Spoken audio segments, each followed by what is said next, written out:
Time to do some sketchy shit. Doo-dah, doo-dah. Hope I get away with it. Oh, da doo-dah day.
Hello, ladies and gentlemen. This is Last Man Standing, and this is one of those rare occasions when I am alone. No big deal. I'll just do a running monologue for however long I can keep going here. Kiri Bloodrose is awake for once. I have not put him to sleep. Oh, we have an emergency Joe Dog here.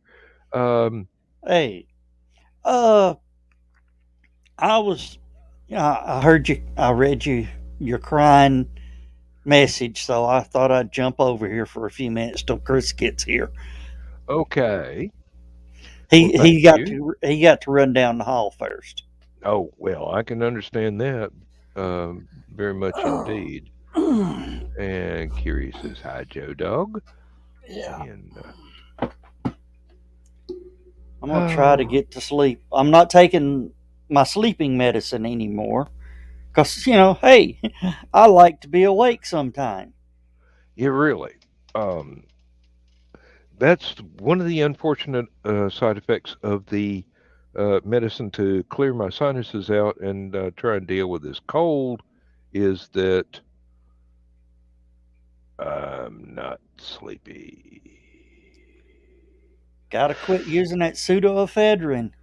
No, no, it's basically Mucinex, but it's the Kroger brand. Oh, Yeah, Clodiphysin or I did not read the box. I had to buy it. It's enough that I got the right label. Lindsay needed it, and we did not know that I was going to catch her cold. It would have been predictable, but that's about it. I think that's what I've got is con cold. Not con crud, but con cold. Okay, and yeah, but I think Lindsay picked it up from church because she started feeling it late last Sunday, and uh, she's it's really it's kicked her butt. It really has. She feels miserable, but she's entirely too active and alert and alive for it to be the other Anything alternative. heavy. Yeah. Yeah, yeah. So it's basically just a normal wintertime cold.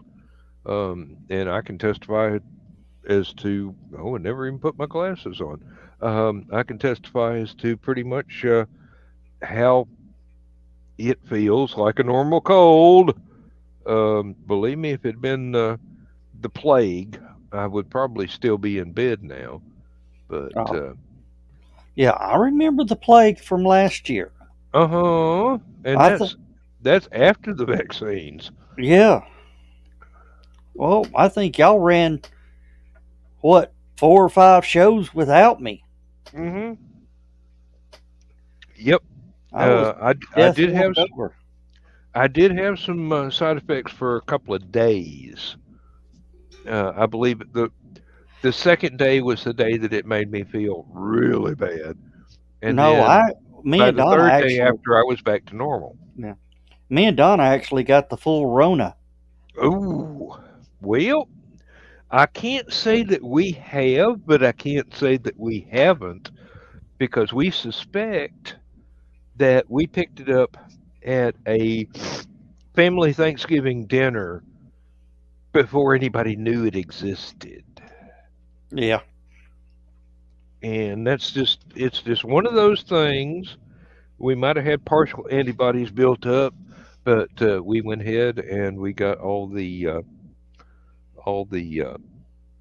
vaccinations and the boosters and everything that we could get. Um, and it was no big deal. Um, did get Well, kind of if you remember, we were at an Acrocon week and a yeah, half before the world shut down, yeah, really, yeah. and then I Nope, was at nobody a knew it existed that yeah. February. Yeah, and Then we might have run into it the November before. yeah. So Well, and then I did the comic book show here in town, which sucks because I ran out of cards for the toy and comic show that I did Yeah. and mhm. the cosplay sale. Yeah. So Monday morning, I called the print shop. Says, "Hey, give me 50 of the toy show, 50 of the cosplay, and I'll pick them up Thursday." World went to hell On that win Wednesday. on Wednesday. Yeah. You never got to pick anything up, did you? No, I had to pick them up because they were already paid. She called me on Tuesday and says they're done. I said, well, it'll be Thursday before I can get down there, but I'll be there. That was $100 gone. Yeah. Yeah. They sat on. I think here about a month or so ago, I looked at them. I said, I've looked at your asses long enough. Threw them in the garbage bag. Hey, sometimes there's nothing else you can do. I mean, the They time were has useless. passed. The opportunity is gone. Yeah. Um, I'm glad that when I printed out business cards and I put entirely too much personal information on them, I only printed out like 2, 3 sheets. Yeah. So not going to have to worry because the other ones, I went to one of those online print shops and got 1,000 cards, and I've still got 700 something left. Mm. All right. I'm going to go try to get some sleep. Yeah. We got Dan's having it. I'll hang around till Dan gets back. Yeah. But yeah, All I'll try and wait a little bit later if I can, just to try and give you a little extra sleep. But right. probably sometime around 1. All I right. am so sorry about that. Um, Something came up. yeah, and I'm glad the Kleenex could hold it. Yeah, Yeah. know that Good feeling. Lord. I didn't know a human body could produce 55 gallons of phlegm in 15 minutes. Oh yeah, Ugh. thing I hate about cold weather. It turns our lungs into snot factories. Yeah. All right. Pretty much. I'm going to run, guys. Yep, Uh, thanks for being on the show tonight, on my show. yep, You guys behave. Try not to get any copyright strikes. yeah. We shouldn't. Not making any promises. You go to bed and Yeah, worry about that. yeah.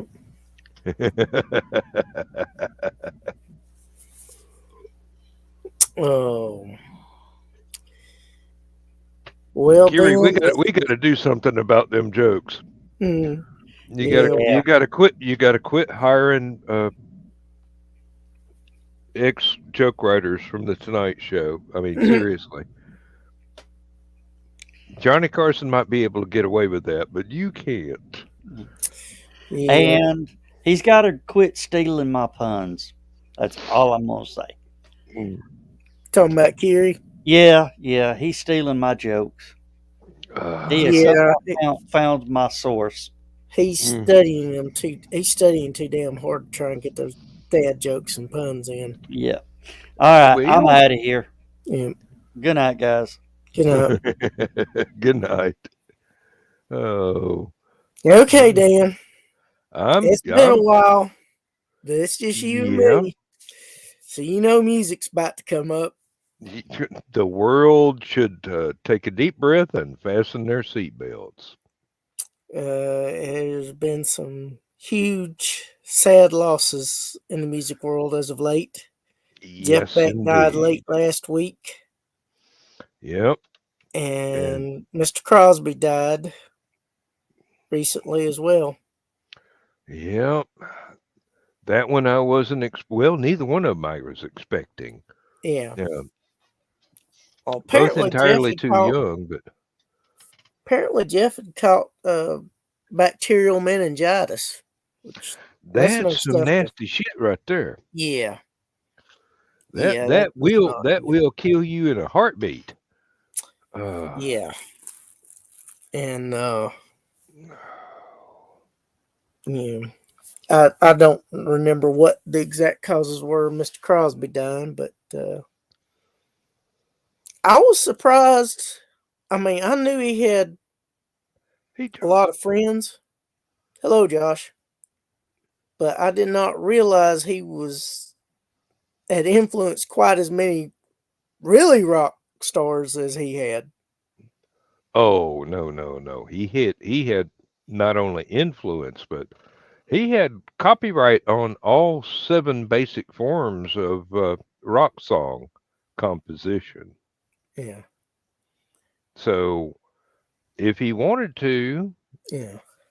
he could get everybody that had been born after he got that copyright to pay him a fee. But I don't think he actually went that far. I think he just did it to show that in basic construction of a lyrical piece of music,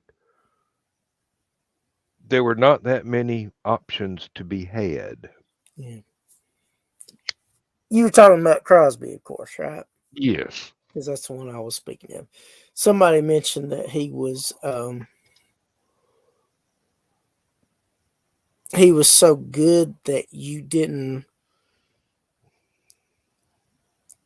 When Crosby, Stills, and Nash, you couldn't really hear him, but he kind of bridged everything and kind of held everything together. And Hmm. I thought that was an interesting take on that. Yep.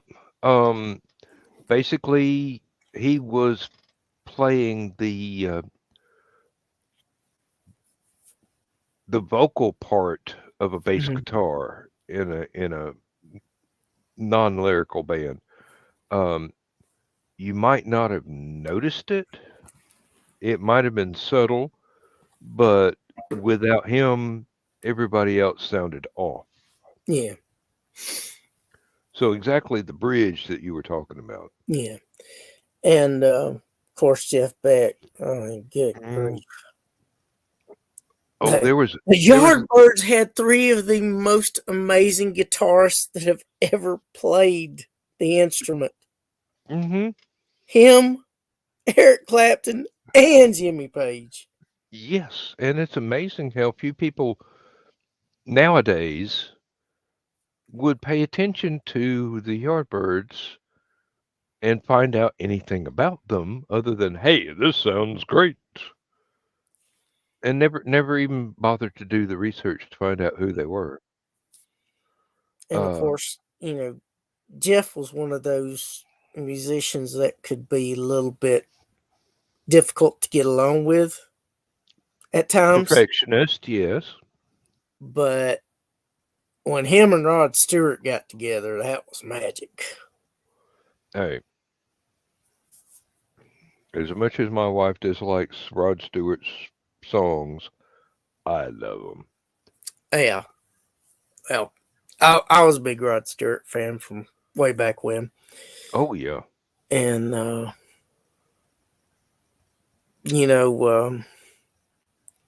his cover with Jeff Beck of People Get Ready. Mm-hmm. Oh, man. And then you add all the grit from Infatuation. Mm-hmm. I mean, like Seriously. I said, Jeff Beck was just, and that hurt when. Well, I mean, I'm affected by Crosby too, but Jeff a little more so. You and I and people of our generations, Yeah, because you're still a young buck, we were privileged enough to experience some of the finest music that was ever made, even if we didn't know it at the time. Yeah. And the greatest variety of stuff. Because, I mean, face it, when I started out, they were still big bands. Oh, yeah. I mean, and even me, I caught in on the tail end of their lives, but Louis Armstrong, Count Basie, Glenn Miller, Andrews Sisters, the Dorsey Brothers. Yeah, and then you start seriously. getting into the blues, Howlin' Wolf, and all Muddy the Waters. folks that were really, really instrumental in inspiring people that came along 20 or 30 years later and discovering their stuff for the first time. And then we got through in the 60s, we got through the entire British invasion thing with the Beatles and everybody else, because it was a huge chunk of everybody else that then you had was early performing. rock. Oh yeah, yeah. And then you had the folk, and then which merged into folk rock, which was the start of Crosby, Stills, and Nash, and and you also had all this influence of folks that came in from different countries with their particular genre that got blended into everything that we were getting exposed to.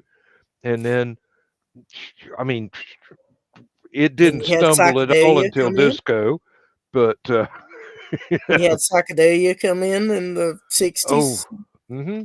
And my favorite, the space rock. Last about 1969, Hawkwind got started, or released their first album. They got started before, but they went from kind of folky sounding to heavy synthesizer and guitar and flute and a lot of other things. I mean, and then Jethro Tull and and progressive rock became a thing with Yes and various others. Moody Blues. We have lived through an entire enormous range Yeah, and then of popular music. you had the rise of metal and hard rock, Hmm.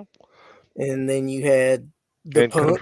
country music evolved in this Yeah, time the frame country too. rock From of the late '60s and early '70s. hmm You know, Flying Burrito Brothers, Crosby, Stills, and Nash had some of that, and then you had the Eagles that kind of perfected it. hmm well, no, Jackson Brown had a little bit of it. it even goes further than that. I mean, you had the uh, the journey from Hank Williams Sr. to Hank Hmm. Williams Jr., and Yeah, you had all the other country stars coming up. Dolly Parton, I got to watch yep. on TV when I was a kid on Porter Porter Wagner Wagner. show. Oh, Lord, yeah. Wouldn't miss that for a world. Um, Then and you then had Hee Haw. all the people that showed up on Hee Haw as the musical guests. Yeah. There was this comedian that was he was talking about somebody asked you ever seen Hee Haw, like it's always on Saturday night in the South, Hmm. especially Alabama. He's changing channels. He's going through the cast of characters on the show. I mean, just Buck, I'm Roy. You know, just going Oh, on yeah. and on Yeah. and on. And not only were there extraordinary musicians on, Hmm. but they were very talented comedians on as well. And some And of them not only crossed over. and you also had the variety shows, which had the comedians. They had all the artists and all that. Hmm. Let's not forget the Wolfman Jack and the Midnight Special. Yep. And actually, although I didn't get to hear Wolfman Jack on the radio, Mm-hmm. because that was just a little bit before I was born, Mm-hmm. but I did get to hear the cultural references to him Mm-hmm. in some of the movies that came out in the 70s that Oh yeah. were trying to dip back into the nostalgia thing. And then y- there was just, there's so much. And because I live in Athens, Georgia, Mm-hmm. Oh yeah. You're I part got, of the rich music scene there, where you had the alternative rock come up with the oh B-52s and Lord, yeah, REM and I got to listen to the bees. I got to listen to uh, uh, REM, Love Tractor, um, Pylon. I mean, yeah, all these fantastic folks that were just trying to have fun and yeah. be party bands, and all of a sudden And then you had New stuff Wave, happened and they got finished. Yeah, yeah, the new wave, second coming of the British invasion. and then punk rock as well, because Yeah. there was one of my friends that was heavy into it, and he would want to play me these new things he had just discovered, and I would listen to it objectively, and I'm going, you know, Sex Pistols is kind of raw, but they got something. I can't deny that. And Yeah. then right after that, the Ramones. Yep. I mean, And Blondie basic. started off as punk. Yep, basic three The chord. Go-Go's started off as punk. Mm-hmm. Um, st- And there's been such an evolution in music, but then again, you have callbacks you know, to the earlier stuff yeah. that is. I won't say it's tributes, but it's more Mhm. like I learned so much. Let me show you something I picked up from these folks that were performing when I was younger, Yeah. and everybody just kind of kept going and kept sweeping on with it. Um, Well, I can tell you one that was kind of original but heavily influenced by earlier work was the Black Crowes. yeah, They did an amazing cover of Hard to Handle, hmm and then some of their other stuff. And of course, you oh, know, Josh, yes, yes. Austin City Limits. Without that show, yeah, I would not know just how amazing that Stevie Ray Vaughan was. I mean, I would have just heard the music. I would not have mhm, been able to see the man play. yeah. And then Eric Johnson. Oh Mm-hmm. man, if you ever hear the intro to Cliffs of Dover, Yes, I have. Um, thank you 96 Rock. oh Lord, yeah. I wish I could still get that today. You know, I think they have a dedicated internet channel. There's actually a group. I thought I invited you to it. If not, I'll double check. And Please do. I mean, I can't get it on the radio anymore because it's drowned out by talk radio. But well, not and the only radio that, in my car will not stay on one channel for two speed bumps in a row. yeah, It's the radio in the car is getting old. It stopped playing CDs yeah, several years ago, and now it won't even play the radio. So yeah, I'm getting tired of that. But what am I going to do? I've got to take it yeah. to the dealership and pay somebody to pull the dash out of the car. Oh yeah, Josh. BB King was another favorite. Oh yeah. The three Kings: BB King, Albert King, and was it Freddie King? Mm-hmm. And If you're into blues, I also really liked Albert Collins, I was just trying to remember Buddy Guy. the lady that BB King was a really big influence on, and it's not Melissa Etheridge. Bonnie Raitt. She Bonnie Raitt. Thank you. That was the name I was groping for. God, that woman's good. Well, There is on YouTube a concert with BB King and Bonnie Raitt mm-hmm, side by side, mm-hmm, and several other artists as well. yeah, It's one of these huge ensemble performance things, but BB King and Bonnie Raitt got a chance to shine yeah. side by side. Oh yeah. Oh, that's impressive as all get out. Um, And then there's you can't not mention it because some of it's cheesy, some of it's a guilty pleasure. But disco was a thing back in the there day. were some things that absolutely needed to happen in that era. I Um, actually didn't really care for "I Love the Nightlife" till they used it in "Love at First Bite" with George Hamilton. hmm That was uh, funny. He made that song cool. the Bee Gees transitioning from sappy love songs to Yeah, pop music when they yeah. discovered falsetto voices, Hmm. and oh, that went off the charts. I mean, Well, seriously, just when disco kind of reached its peak, and then they had the Disco Demolition Night, which was kind of the official beginning of the end for disco. They transferred into producing stuff, hmm and Barry Gibb produced "Islands in the Stream" by Kenny Rogers and Dolly Parton, and some stuff for Lionel Richie and Barbra Streisand and others. hmm and So, then you get into some of my favorite uh, synthesizer stuff, oh yeah, and the space rock, and then um, the techno pop and things like that, and then you get you get to uh, another British invasion of bands that were heavy into synthesizers. Sorry, I can't say that word. Um, Too many hops in my bloodstream at the moment.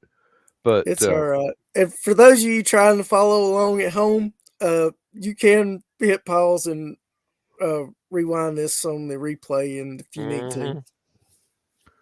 I think the real transition came along just before um, David Bowie did the Berlin trilogy of albums Yeah. with Low and Heroes and oh Lord, I can't remember what the third one was. Space Uh, Oddity.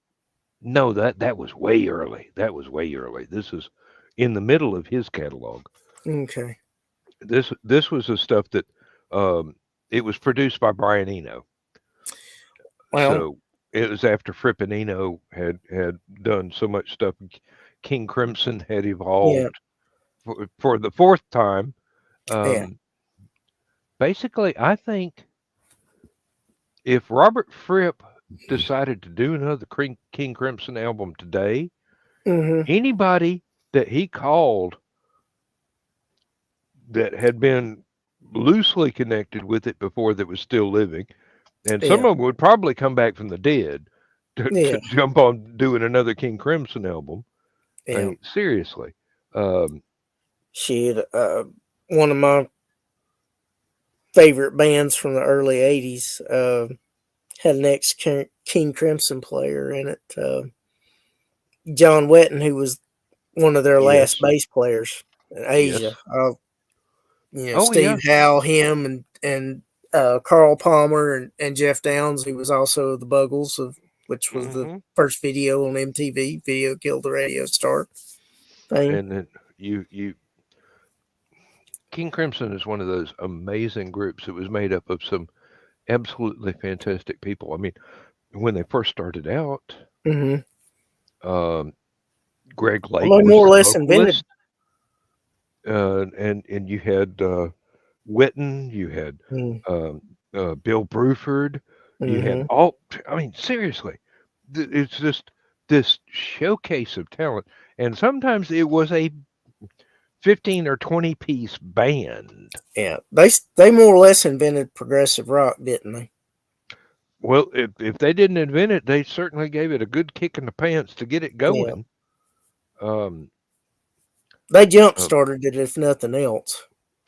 I've got to go down the hall. That's I'm just fine. going to turn the microphone off. I'm going to leave the camera on so you don't look like you're alone. Okay. Just uh, free form, and maybe Josh has another couple of questions. Or, Yep. You still listening, Josh?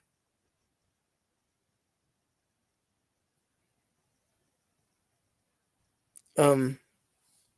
Yeah, BB King is definitely definitely enjoyable. He one of my favorites for sure. And like I said, Albert Collins, if you ever watched Adventures in Babysitting, he was the one in the bar that was like, "Don't nobody leave here without singing the blues." So definitely guilty pleasure. And Austin City Limits, yeah, I got to see Eric Johnson on there. I got to see Stevie Ray Vaughan on there. And of course, plenty of country music stars and all. Um, Austin had, and that show in particular, had a fairly eclectic selection of artists that they had on, but they were all good in their own ways. They, I remember seeing Mary Chapin Carpenter on there. She got a little Americana countries, Zydeco, all that stuff kind of rolled into one. And then, of course, I remember seeing George Strait on there. I mean, country music legend. Hard to believe. I think Amarillo by Morning's like 30 years old now. Might even be a little bit older than that.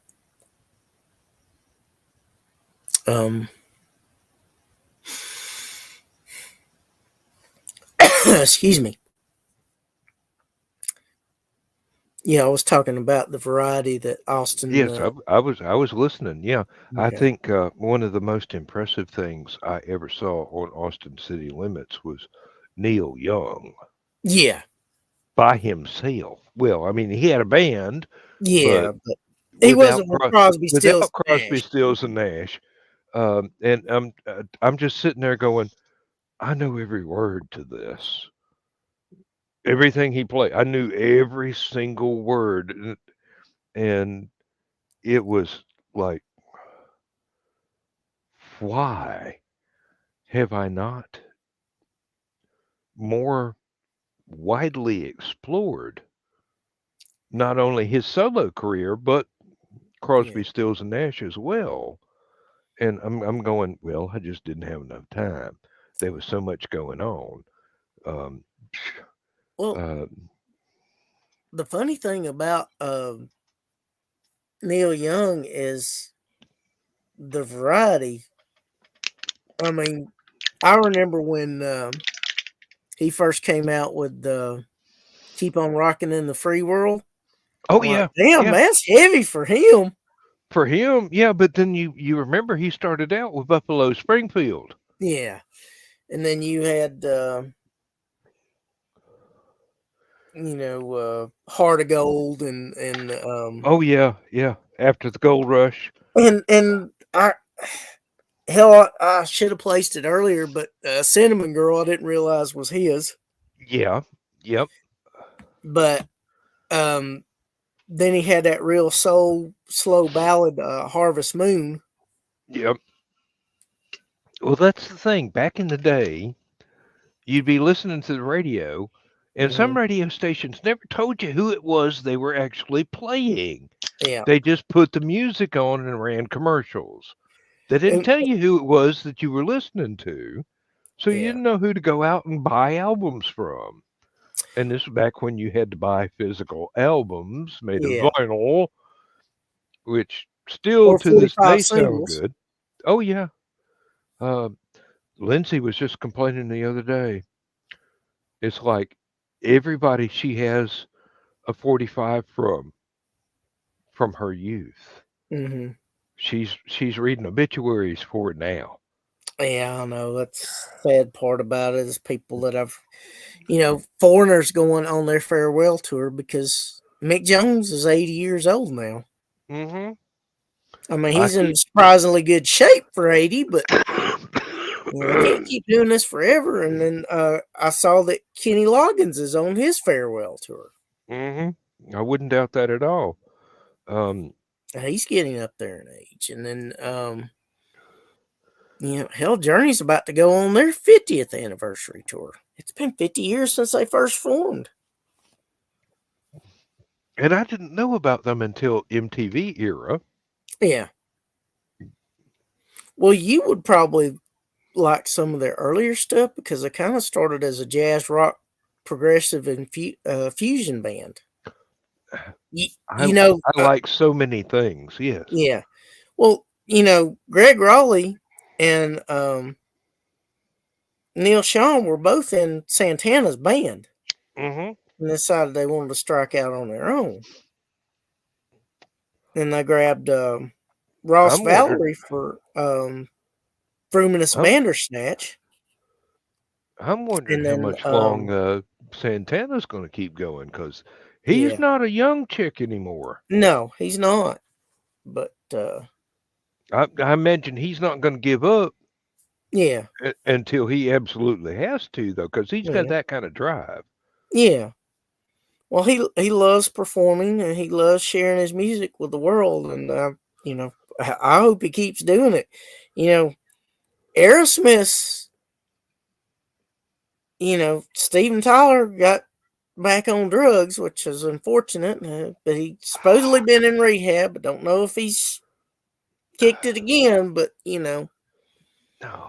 it's you hate to see something like that happen. But I think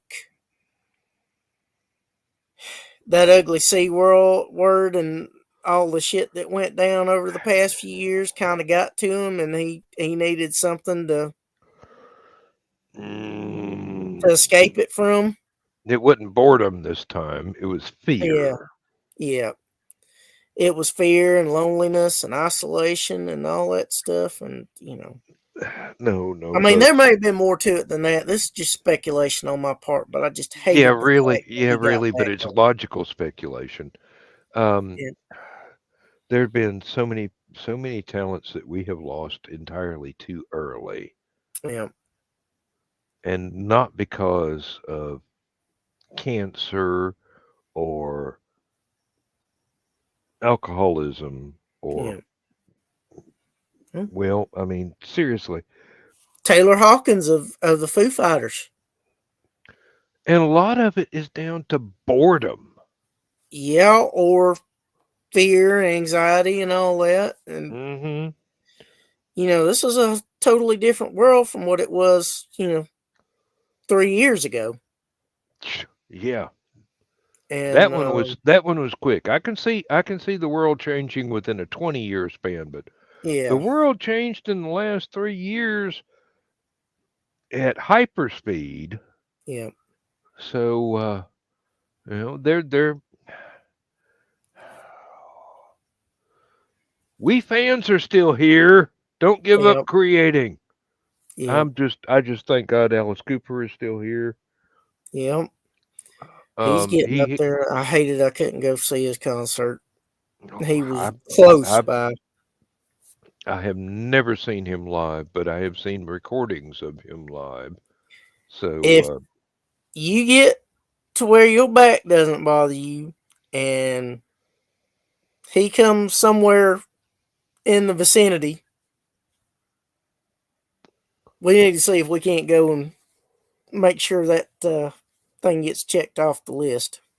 yep, and this is not going to be a case of we're not worthy. It's going to be a case of I waited for you. Yep. Hang on a I second. swear, he actually had something on there on YouTube Shorts where he was talking about first time he ever saw Jeff Beck, Yeah. and basically Jeff Beck was talking to somebody and doing a perfect run of scales on the guitar that he was holding in one hand. And Hmm. basically, the guitar was just sliding down his grip, and he's still running these scales. And then he Hmm. caught it on the last chord that it was possible for him to play with one hand. Wow. And Alice was going, that ain't possible. And got proved wrong because Jeff Beck did it. I, Um, I think somebody asked Eric Clapton what it was like to be the greatest guitarist alive, and I think he said, "Well, you need to ask Jeff Beck." mm-hmm. Yep, I've read that one before. Absolutely. And I would think that Eric would hate to inherit the mantle in this particular way. Yeah, Um, but he's no spring chicken anymore either. no, and neither is And Jimmy Page. we're lucky that we've had some of these people to live as long as they have. Yeah, I yep. mean, Not everybody Paul can be Keith McCartney, Richards. uh, Keith Richards is. I know. I've I've seen the I memes. think he's tried every substance known to man and probably a few that's not and lived through it. It's like He's somebody immune said. to everything so far except age.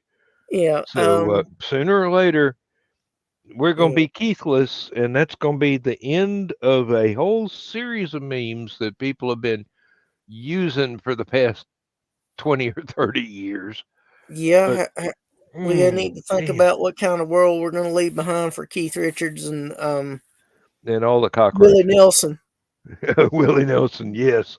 Uh, Unfortunately, I Betty know you White is no longer included in that group. But I know you've heard the one about the cop that pulled over a truck hauling sod that was sealed up into white vinyl tubes, and the truck driver goes, "Why'd you pull me over?" The cop goes, "Well, I just wondered where the Willie Nelson concert was."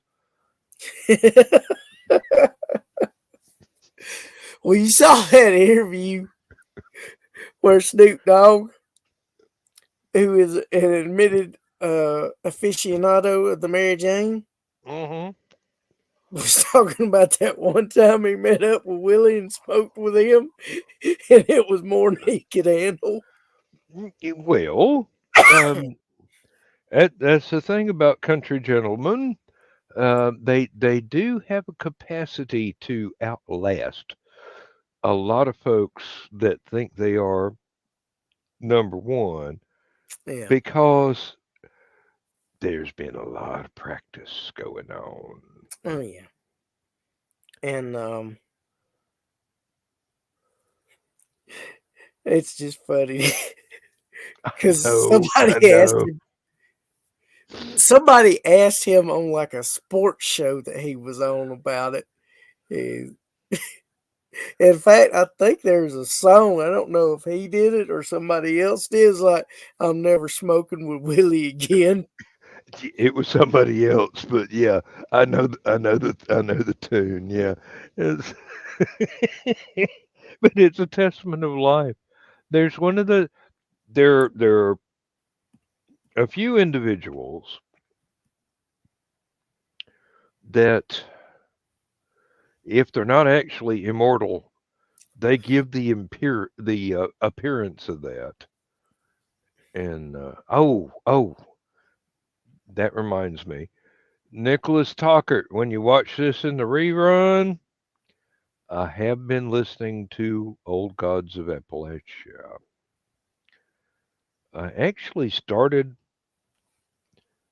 composing a story till I realized that I just had a character sketch and not a story. Yeah. If I ever think of a plot, I'll go back to it. But right now, that's some spooky stuff. I'm not really into that level of horror, but it's presented in one of the childhood accents that I am very familiar with. Mm. The Smoky Mountain.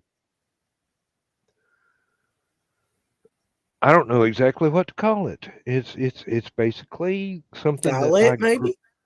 well, no, I would try and narrow it down more than a Smoky Mountain dialect, but it is basically an Appalachian dialect Mm-hmm. that it changes from, that's the thing, the accent changes from mile to mile along the Mm-hmm. ridges Yeah. and in the hollers. Yeah. And yes, I did pronounce the word hollow as holler, because I'm from there. I Gonna know the language. gross you Uh, out for a second, Dan. There was this band that I used to watch. It was a local band, wasn't like huge or anything. Their name was Booger Holler. you know what road my parents' farm is on? No. Booger Hill Road. Oh man. And it boasts the highest exposed point of land in Madison County. And I'm going, does that mean the second highest exposed point of land is underwater? Wow. I don't know. They've got a tower up there to Mm-hmm. warn airplanes not to fly into the hill.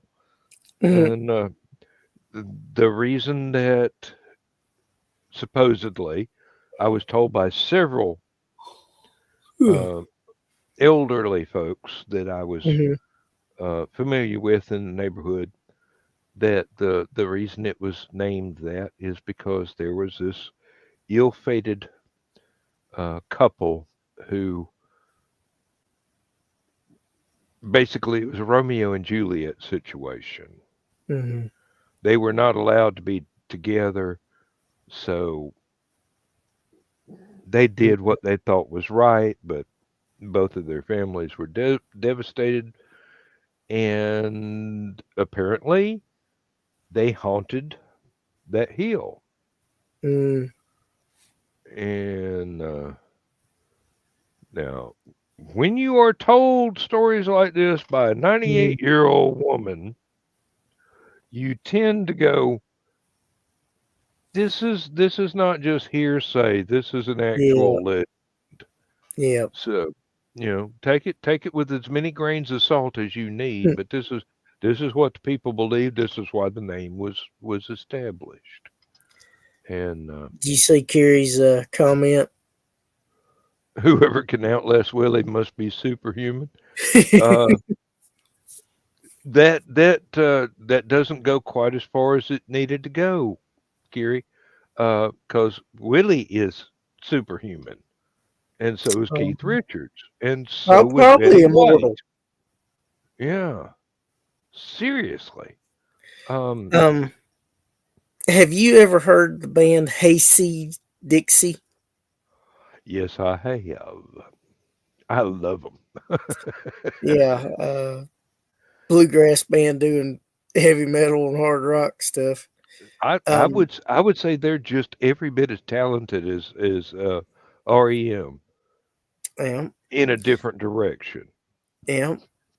Have you heard of the Who, the HU?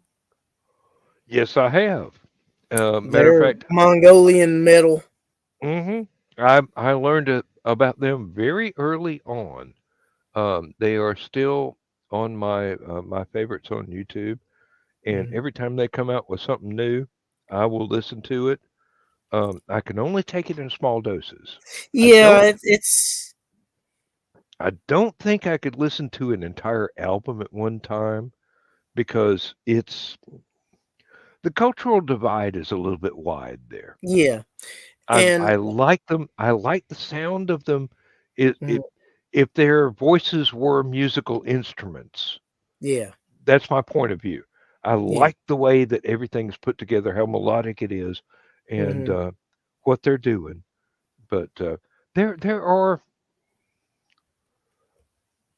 there are other folks out there that I wish I could remember from the same sort of cultural background that are doing uh, modern music adaptations of the traditional music that they grew up yeah. with.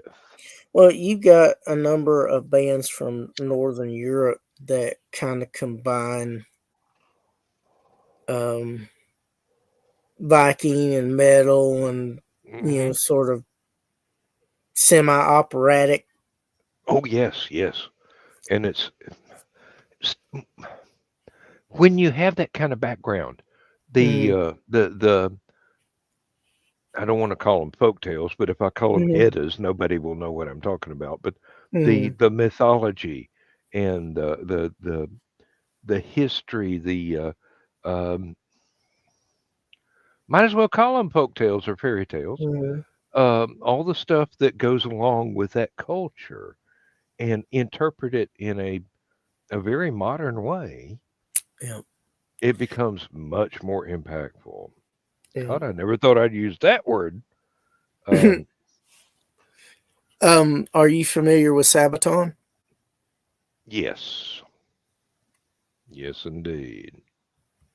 And there's other stuff. Now, let me dig deep here. Back in the 70s, there was a band called Nectar, I think I've heard of them. and it's spelled nectar. Hmm And they were from Northern Europe. I don't know exactly which Scandinavian country they were from, but they did some very thought-provoking music back in hmm the day, back in the 70s. Made you think. There was lots and lots of other stuff thrown in there, and that goes back to the space rock sort of bands. Yeah, Um, it used a lot of synthesizers and a lot of futuristic imagery in the yeah. vocals and whatnot. Um, the, Well, the lyrics, excuse me, not yeah. vocals, but the lyrics. Kiri's talking about he loves Sabaton. Yeah, I will tell you something that's a little bit earlier that's probably a little bit more melodic, but still kind of heavy. There's a band called Savatage. Savatage was very unique because they would not only have melodic stuff, but they would tell stories. In fact, one of their albums was called Hall of the Mountain King. Oh, Um, I Sabotage actually is get that restaurant reference. most most people have heard of Sabotage, but they don't realize it because their most famous song was um, adapted adopted by a band that came out of Sabotage. I'm sure you're familiar with Christmas Eve Sarajevo 1224. Mm-hmm. Well, most of the members of Sabotage became what is known as Trans-Siberian Orchestra. Mm-hmm. And granted, when their producer died, Paul O'Neill, um, they haven't really come out with too much new stuff. It's all kind of machine where they have two touring groups that tour each time around the holidays. Mm-hmm. But it's still amazing some of the stuff they came up with. And if you will go back and listen to some of Savage's stuff, you can see how. You can see the roots of what they Yes. came out with later. Yes, indeed. Yeah. Um, one thing that really depressed me for a while was Black Sabbath retiring. Yeah. I mean, it was only a matter of time. They started recording in 1969 Yeah. and never stopped up until the last tour. That was it. Yeah. And then Well, Ozzy's gotten. individual members showed up performing with other bands, Yeah. but not as part of them, just guests. Yeah. Yeah, and Ozzy's got his own deal going on. This is probably his last album. Uh, He had Jeff Beck and Eric Clapton, and I mean, he made, but his health's up and down. You never know yeah, what it's yeah, going to be like. yep. Really, probably the only realistic competition that uh, Keith Richards has for who did the most drugs in the 60s. Yeah, Yeah, but seriously. Keith came out better on the other side of it. Well, Ozzy has his moments where he's lucid, but there's other times where he's damn near incoherent. you know, I'm wondering how much of that is down to his original accent too, because Hmm. I have had a wide exposure to what a lot of folks in the U.S. consider to be incomprehensible British accents, I and can what understand him. It's just he slurs his words so damn much. It's kind of hard to tell what some of them are sometimes. well, I mean, you get the same thing with some of the other accents that they sound like word salad, but then once you get a grip on the actual local culture that form those accents, Mm. it gets a whole lot more comprehensible. Now, I don't expect anybody to believe that. I'm just this Oh, guy I do. from Like I said, I can make out damn near everything he says, but there's a couple of times where it's like, okay, how much of it is decreased motor skills, and how much of it is all those chemicals finally frying enough brain cells to make it difficult for him. I'm not going to make a judgment call on that. I admire the man too much to make fun I, of I, him, but I I do too. I mean, like I said, the body of work that he has done over the years, and some of these songs that he's done on his most recent released album are amazing. well, and I was amazed at they always gave songwriter credit to all four guys in the band, Mm-hmm. but then you find out that if you do your research, Mm-hmm. a lot of the actual songs the drummer came up with, Mm-hmm. and then everybody else contributed equally once the Mm-hmm. initial thing had been presented to them, Yeah. and each one of them was unafraid to come up with their own stuff and present it to the other three Hmm. and work on it as a group to come out with a finished product. Yeah. Um, they reminded me a lot in that way of like Iron Butterfly. Hmm. Not the sound, but the Yeah. working together Yeah. ethic. Oh, this is sidetracking a little bit. I got to see you know how when you're watching something on Facebook, they'll automatically move over to Facebook Watch and they'll have videos and all. Hmm. This was ABBA and it said the final video. Well, they had these over the top producers and all that were, music heads of, and this older guy came in and he's like, blow me away. He's like, I have a dream. And then they have the little marionettes of ABBA Yeah. and they're doing snippets of several songs. And they actually have cameos from the actual original members show up in the song, in the video. And it's hilarious because at the end, all four of them are together on the elevator coming out, about to go into the studio head's office, and the puppets are there on their way in, Excuse me. and they're wishing them good luck. And then when the door shuts, the puppets are saying, "No, never in a million years, will they." It's a cute, funny video. Yeah. Um, there are several things like that are really outstanding.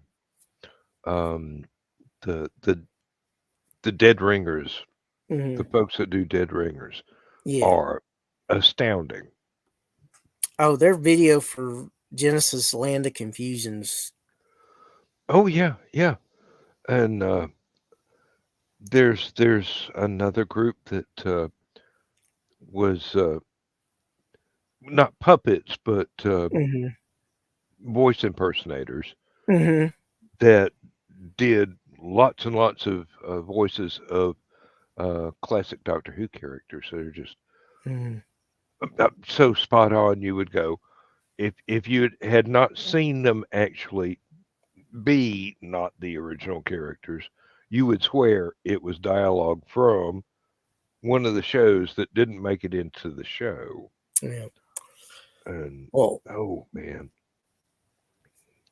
these I'll things. tell you somebody that was good at doing impersonations of actual real artists that was an artist himself. If you ever see some stuff from the late 60s and early 70s with Merle Haggard, Yep. is unreal how much he resembles sounding like the actual stars he's. Hmm.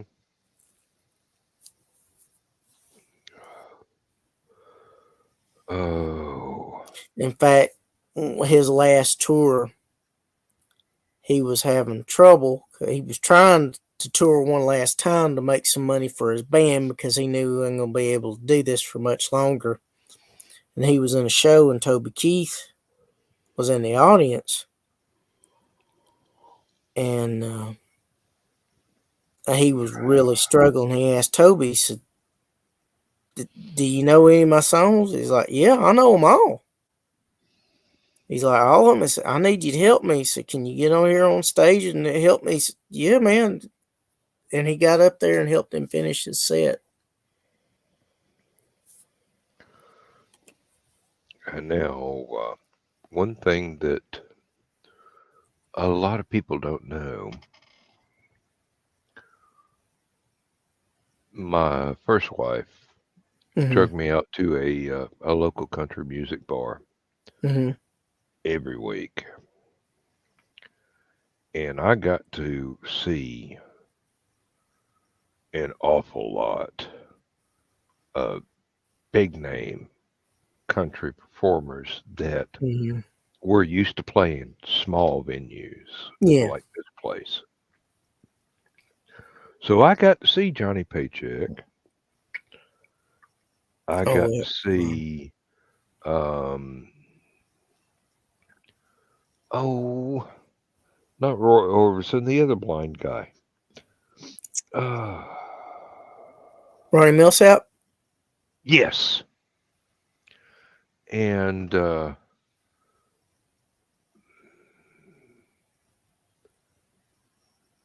do believe, yes, indeed, that it was 1 week. It was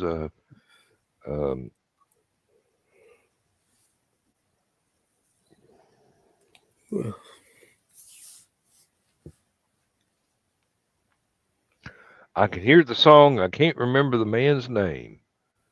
What's the song? It was all I could do to keep from crying.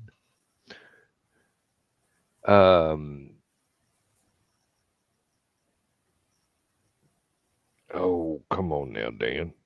Wasn't David Allen Coe, was it? That was it. David Allen Coe. In a little bar that would only hold about 500 people on the dance floor at most, and they would have to be really friendly. And, oh, Lord, just acres and acres and acres of folks. Yeah. And I was not a country music fan. Yeah. But I realized when I was listening to Genius, Mm-hmm. and I would pay attention. Yeah. I may not remember all of their names, but I remember all of their music. Yeah. Well, speaking of country music, Dolly Parton had a birthday yesterday, I believe, or Friday. And still as beautiful as ever. Oh, yeah. And, I mean, just her personality and her heart and her attitude and her outlook on life. I mean, it's beautiful. I mean, all of it, all of her is beautiful. And there's a reason why she's not allowed to join the Miss Universe contest, because she would win every damn year. Yeah, especially in the early 80s. Whew. Damn. Hey, but you know, she's come down to the talent contest, she gonna blow them away. Yeah. Well, you know, she's got inducted in the Rock and Roll Hall of Fame, so she's coming out with a rock and roll album. Have you heard some of the names that's going to be guesting on her album? I have not heard any of this, so please enlighten me. I am all ears. Paul McCartney is one of them.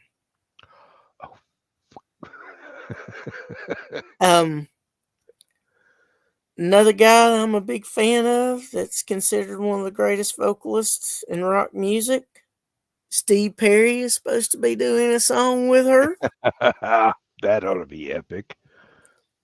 Oh my gosh, and that's just the tip of the iceberg, Dan. And you know she can get anybody she wants to, because Dolly, hell yeah.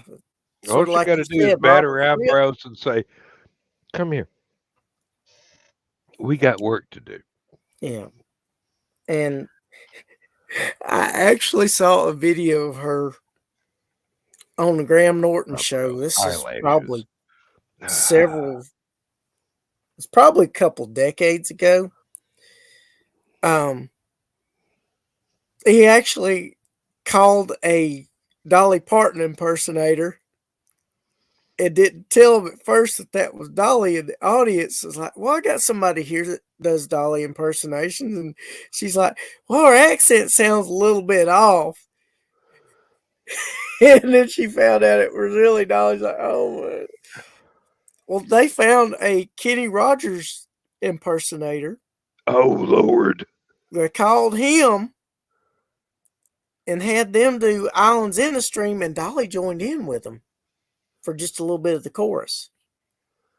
It was fun to watch. Oh, there was something I saw. There was Jim Stafford and Dolly Parton doing I Don't Like Spiders and Snakes. Oh yeah. It was from a comedy program, but I mean, seriously, people do not realize the genius that is Jim Stafford. Oh yeah. His Seriously, wild week. the man can not only play up a storm, but compose like an angel or And a he possessed entity. and he can sing seriously, but he's got the expressions where he winks, where you know he's in Oh on the yeah, joke. he knows what the joke is, and he's in on it. But and I'm getting paid to perform, sirs, so I'll do, sirs. Um, And Roy Clark is one of the most underrated guitarists ever. you know that is an absolute shame because people should know how good he actually was. Because he could do flamenco style, he could do country, he could do rockabilly, he could do He classical. could do classical, Any yeah. of I mean, seriously, the man. You hand him any instrument, he can play it. guitar, banjo. He probably played piano. I don't remember seeing him play it, but I'm sure he could. Mandolin. Yeah, Seriously, I don't believe I've ever seen him with a fiddle, but that don't mean he couldn't play one. it wouldn't surprise me. It wouldn't Grandpa surprise Jones me played at the all. banjo. I think he played the fiddle as well.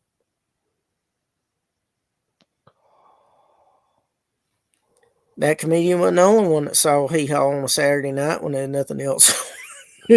Hey, look, when Hee Haw came on, that was like, well, pretty much Sunday go to meeting. Only it was Saturday night, and Yeah. it it was a cultural thing in East Tennessee because Anywhere you in the knew that southeast. you were the butt of the joke, but you got the joke, so it didn't Yeah. hurt. Yeah. And the Hee Haw Honeys were nice to look upon too. Well, yes, but there's a whole lot more to country than beautiful women. Oh, I know. But, like I said, there was just the comedy skits were cracked me up because, where are you tonight? Uh-huh. And then, the woman in curlers that was constantly Oh doing yeah. her version of Ruth Buzzy on the guy in the long john red shirt. Yep, and then there was the spoonerism stories with oh bugger, I can't remember his name now. Archie Campbell. Archie, thank you. Yeah, the man. If you can do that on purpose Mm-hmm. and remember what it is you're trying to say and still get everything as scrambled up as he got it on purpose. Mm-hmm. I mean, it's one thing to have that disability Mm-hmm. and do it naturally, but to not have that disability and be able to keep track of everything you've already said. Well, it's kind of like Dean Martin and Foster Brooks playing drunks. Yeah, that's true. A lot of people do not realize that my absolute idol of all time, Dean Martin, was drinking apple juice in most of his performances. He was not drunk. He did not enjoy being drunk, but still managed to surround himself with a lot of scantily clad beautiful women. And I'm going, yes, that is the lifestyle I would aspire to right there. um, Another skit I'm thinking of for Hee Haw's Empty Arms Hotel or Motel Oh, or whatever. yes. Empty Arms Hotel. Hmm. And then, of course, there was the Out in the Cornfield where they talked about where their hometown was and stated the population of it. Population 15. Salute. 15 people in a town, and the town actually has a name and a Yeah. post office. Well, it's probably You unincorporated, but go, folks. You go. Yeah, that's some determination right there. well, it was probably unincorporated, but there's a number of those in the South. Mm-hmm. The closest gas station and convenience store is in a little unincorporated community Mm-hmm. called Diamond Hill. Mm-hmm. And if they ever get a post office, a lot of folks in the trailer park going to have a post office box for the first time in their life. I hope they can remember where they put the keys. Um, oh Lord! I don't And know. They might I get mean the ones that. that's only 2 miles up the road. I've walked there in a snowstorm. Mm, Could not drive the car safely, but put on my cold weather gear, and by the time I got about halfway there, I was undoing buttons and unzipping stuff because I got overheated walking through the snow. I had on entirely too much clothes. mm. Didn't when I started out, but once I started exerting myself, Oh yeah, body heat becomes a thing.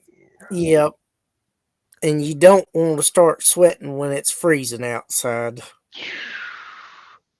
It's hard not to when you are trying to trudge through a lightly iced 6-inch thick snow. Yeah. I mean, Oh, I understand. I'm just saying you got to put your it's. feet carefully, Mhm. and you got to make some forward motion. And if you don't watch yourself, you're gonna be picking yourself up off the ground, Yeah. which is not going to be a pleasant experience because ice hurts when you fall nose first into it.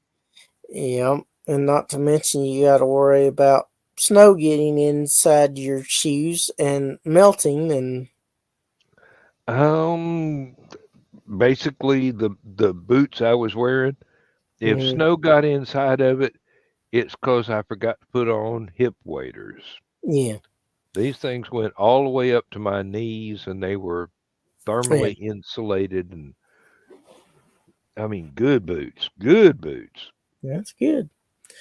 Um. Oh, what was I going to tell you? Oh yeah. Um. Changing gears a little bit, still music, but different thing. Um. I'm sure you know that one of my favorite bands ever is Journey. Yes, Well, I'm sure you've heard of the show Stranger Things.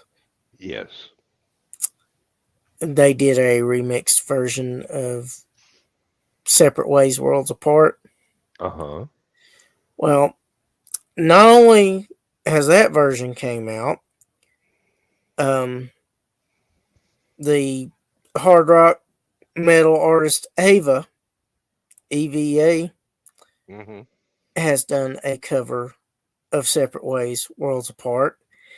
And Chris Daughtry and Lizzie Hale did a version together of Separate Ways, Worlds Apart. And like all of the covers that they've done and the remix and all, it's still not as good as the original, but they're all pretty damn good. Well, when you have such good original material to work with, Yeah, as long as you are competent yeah, in your pursuit of your career, it's hard to mess it up. yeah, It really is. You got to be really bad to screw up something that good. yeah. But there have been a few that's done that. I'm not going to mention any names on here, but there's also been some that I like the covers better than I did the originals. And not that the Yeah, originals weren't good, but the covers the were covers appealed. outstanding. Yeah. Yeah. Um, You Really Got Me by Van Halen, original version by the Kinks. Hmm. And Um, I would see those as being very much equal in quality, but they're both very great. I just like but the very different in delivery. Yeah. yeah. Um, Up, I up, know I'm up. gonna catch a lot. I know I'm gonna catch a lot of flack for this one, but um, as much as I like the original, I do prefer Daryl Hall and John Oates' cover of "You Lost That Love and Feeling." Ooh, that's a very close call. That's a very close call. Like I Because said, as much as I enjoy the original, I love their take on it. Hall and Oates did a very good version of it, but still, Righteous Brothers did legendary work with that Yeah, song. I like the little twist that the Hall and Oates version had in it. Um, Another one, the original and the cover are neck and neck. Hmm. Is "Oh Pretty Woman" by Roy Orbison and Van Halen's cover. Both of them very distinct in their own ways. Love both of Yes, them. They're awesome. yes, Great performances by both. And like I said, they're neck and neck. I mean, they're right yes, there they are. together Yes, they are. for for Very what each different, is. but very much quality. Yeah. Now, there have been some, like I said, there's a few covers where I didn't care for as much. But like I said, I'm not going to go into those because I want to concentrate on the ones that were really good. Um, I agree. and there have been some where they have been redone by the original artist, and some of those I like the original better, and some of those I like the reworking better. Hmm.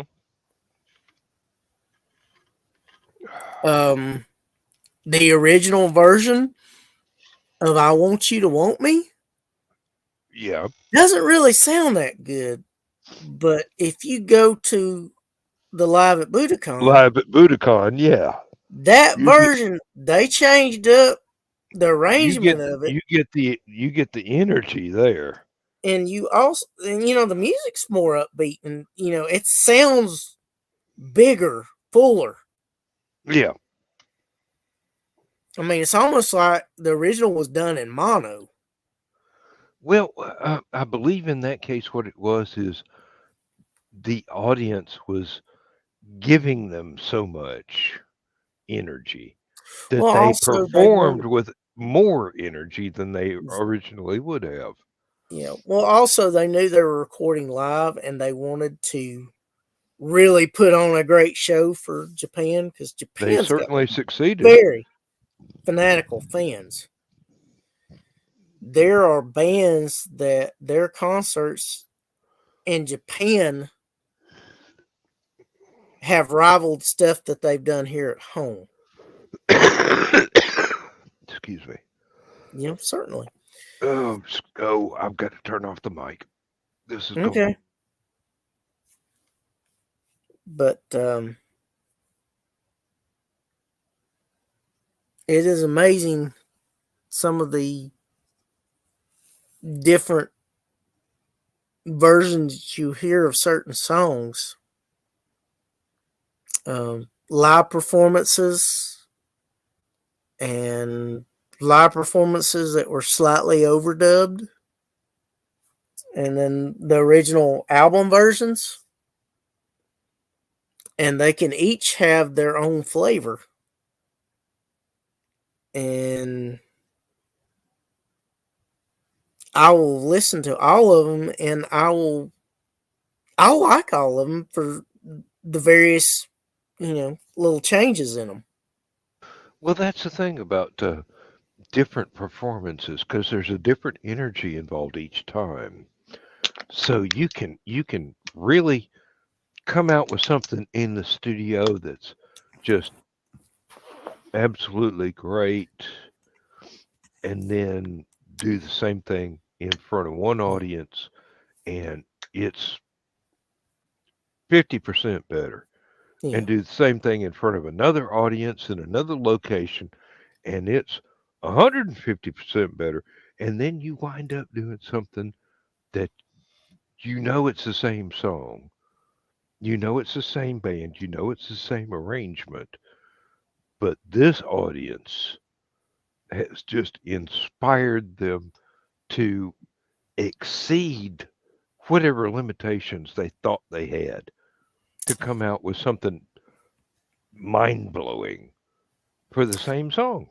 Yeah. Well, there are a number of epic live performances that were recorded. I think about Peter Frampton Comes Alive, Oh, because yeah. that kind of got the ball rolling with Hmm. live performances. And they're like, man, these crowds are so awesome. We need to capture that energy and put it on, vinyl or whatever, 8-track, cassette tape, whatever format that they decided that was popular at the time.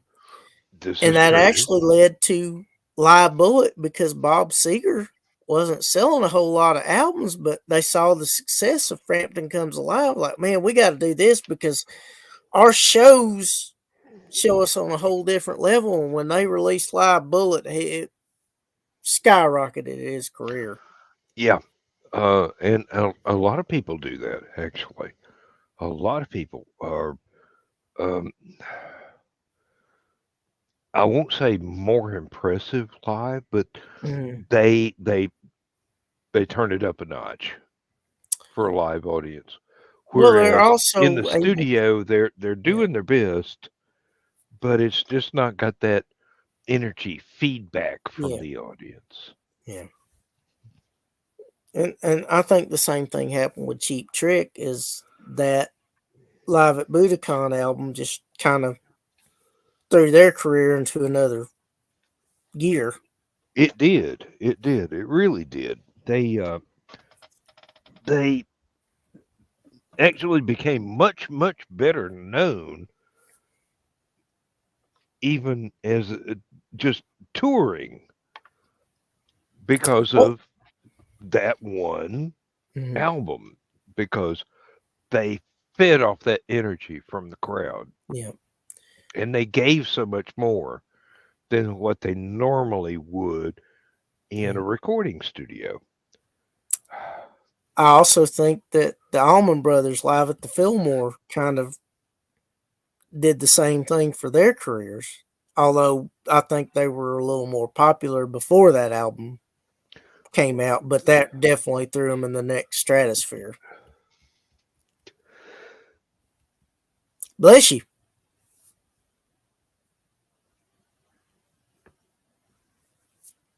And it's interesting to hear the different ones, especially some of them that did more than one live album. Because Bob Seger had 2 live albums. He had Live Bullet and Nine to Night. And while there was some crossover with the same songs, there was also different songs on it.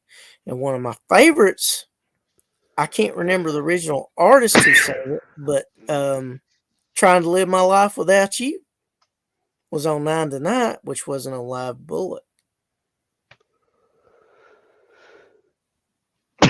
Ah, can't reach Gesundheit. for the can't reach for the microphone switch often enough. I'm very sorry.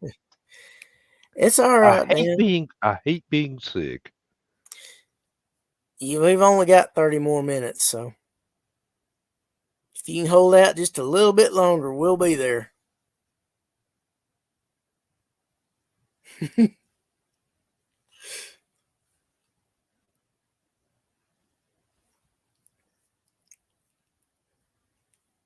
And I hope people that aren't catching us live get to watch the replay of it and enjoy the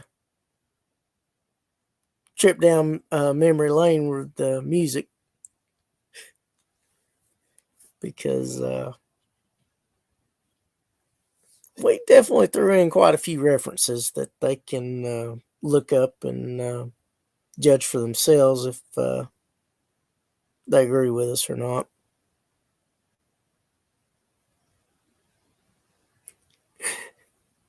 It's okay, Dan. I can talk for a little bit longer. Well, that's We'll one of be the all things. right. That's one of the things when you and I get together. We have such a wide range of similar music interests, and And I'll learn some stuff, and excuse you'll me. learn And some stuff.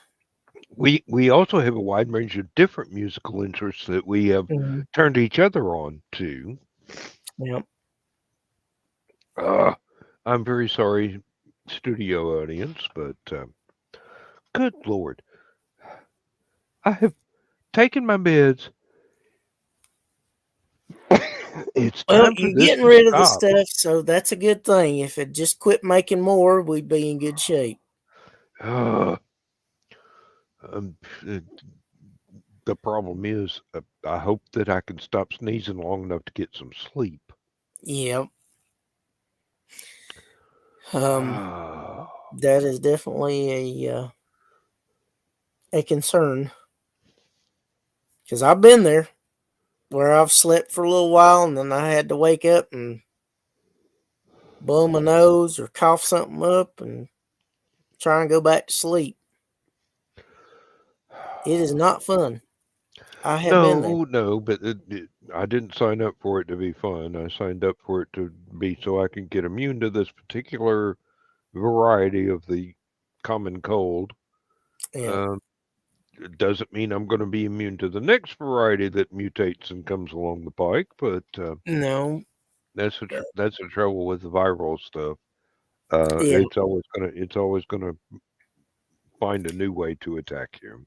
Because it is smaller than bacteria and it is tougher to screen against. Yep, and I they're mean, if we mean. haven't figured out a cure for the common cold in all these years, that ought to tell you something. Yeah, really.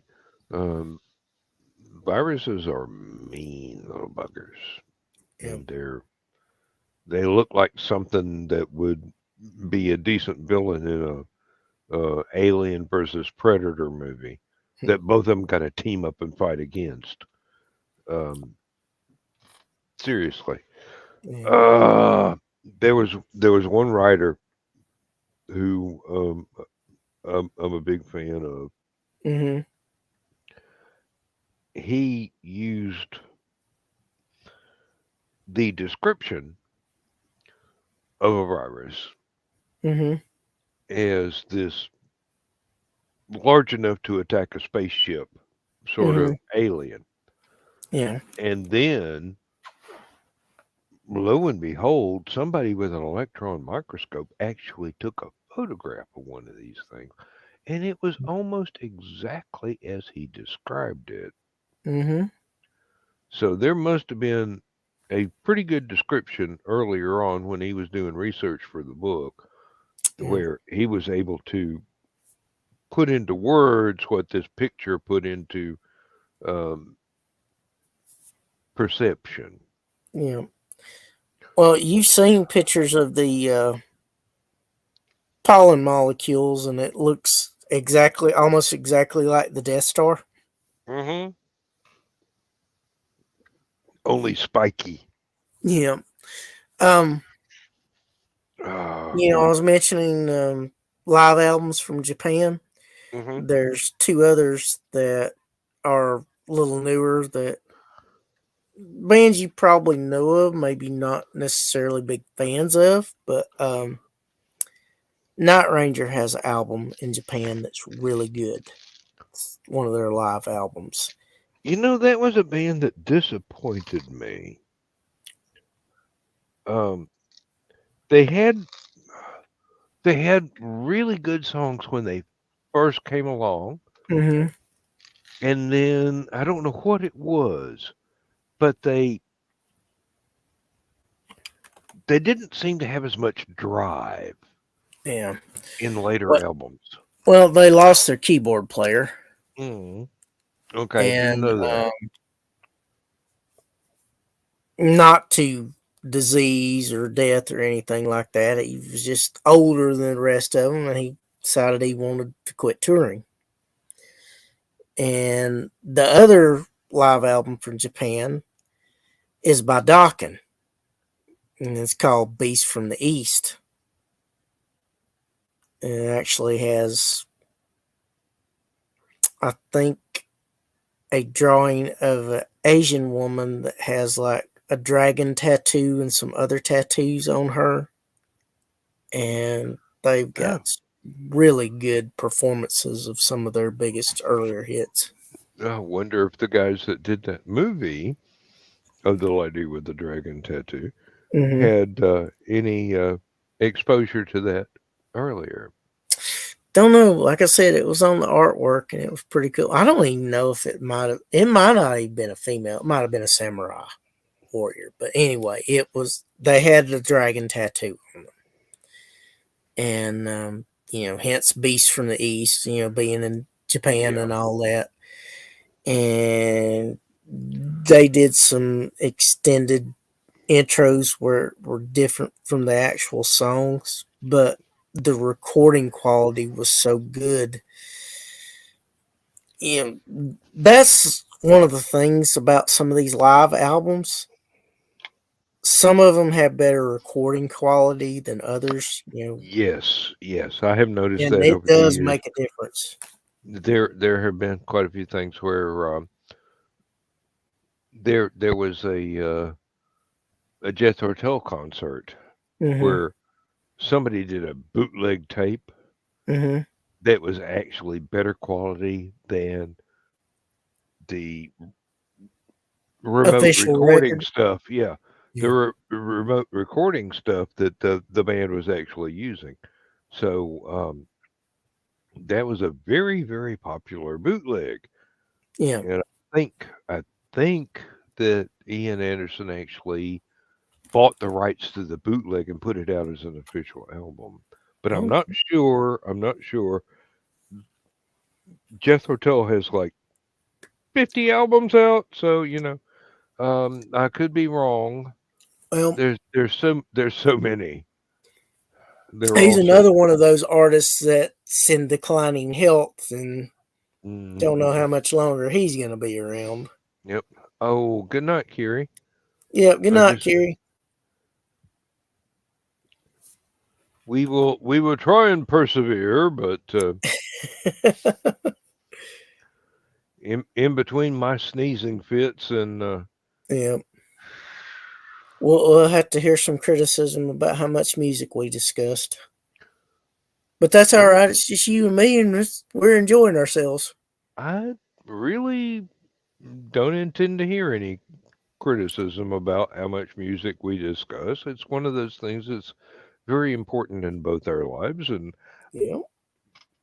it's 2:39 a.m. and I don't give a Fat rats. damn how much other people think discussing music is boring, but catch up. You Well, we missed a hadn't done it in lot. a while, so it was about time. Well, and it's one of those things that you and I do together that in the rare times that we have had together Mm-hmm. in the quiet hours at the end of a Hallowcon or something, Yeah. we can hold forth just like this. Well, without my sneezing constantly, but Yeah. we can hold forth it entirely just like this and entertain a whole crowd of onlookers that are going, I got to write this stuff down. Or folks who are our age or older Mm-hmm. to go, yeah, I remember that. You're absolutely right. But have you thought of this? And throw us in another tangent whatsoever. Oh yeah. Um, We're uh we're all over the place. It's kind of like that. Oh, you saw the Pacific Rim movie, right? hmm You remember the talkative, nerdy scientist. Vaguely, Not the yeah. British guy, but the other one. You seen that meme where he's got a chart or a map and he's all over the place and he's Oh, trying to yep, explain yep, stuff? yep. That's like us talking about music. Yeah, but we're smart enough not to have charts and ribbons and pins and stuff. Yeah, we just Uh, do it freestyle. yeah, really. Haha, keep up. Um, That's why I seriously. told people earlier, if you're watching and you get lost, you can always hit pause and rewind and go back and And believe me, you can go back and look up these musical references and decide for yourself whether we are absolutely correct or what we're talking about is not to your taste. yeah, Those are the only two options. It's not that we're wrong.